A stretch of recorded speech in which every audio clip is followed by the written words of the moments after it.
සිංහල භාෂාව දැන් මෙතනදී කතා කරන්න යන්නේ ටිකක් වෙනස් දෙයක් ගැන.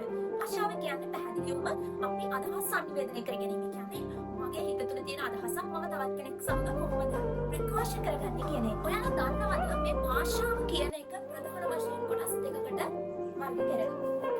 මේ ලේඛනය සහ වාචන ලේඛනය කියන එක නම් අපි දන්නවා. භාෂාව පාවිච්චි කරන්නේ කොහොමද අපේ ලිඛිත කටයුතු සඳහා. ඔයාලට ලස්සනට පොඩි කාලේ ඉඳලා පොඩි කතාවක්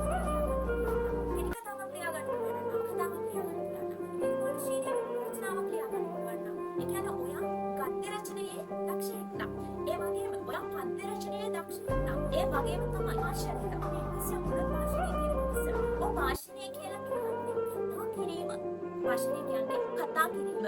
සිංහල දන්න ඕන කෙනෙක්ට කතා කරන්න පුළුවන්. ඒක සරල දෙයක්.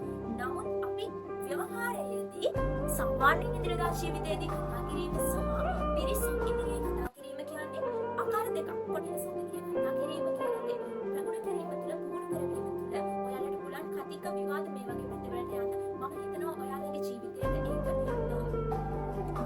ආවරණයක් වෙනවා. ඔයා මොන වෘත්තියට ගියත් මොන විෂය ප්‍රවීණයෙක් වුණත් අනිවාර්යෙන් අපි ඒ ලබාගත් දැනුමෙන් ප්‍රයෝජනයක් ගන්න නම් අපේ පෞරුෂයක් සහිතව ජීවත් වෙන්න වටිනා මනුෂ්‍යෙක් වෙන. ඔය හැම දෙයකටම වැඩිය තමාගේ ඉලක්කවලට පහසුවෙන් ගමන් කරන්න.